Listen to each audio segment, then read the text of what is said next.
Although mechanically complicated, the purpose of the combing process is quite simple.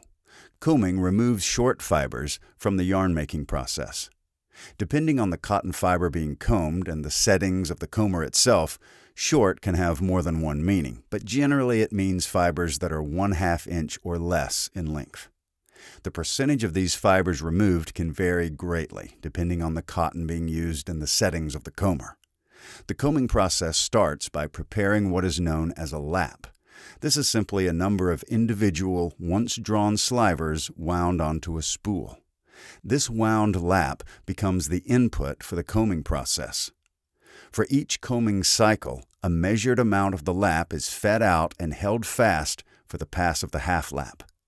The half lap is a wire or needle-covered section mounted on a rotating shaft that passes its teeth or needles through the held beard. The measured lap that has been fed out and held fast. The fibers that are not held fast are removed by the half lap and collected as waste. These short fibers are a valuable byproduct for less critical yarn counts and for resale to the nonwovens industry.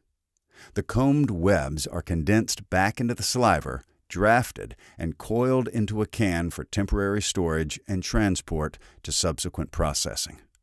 The reasons for combing vary greatly depending on the end product, but generally it is done to increase the yarn count range of the material being processed.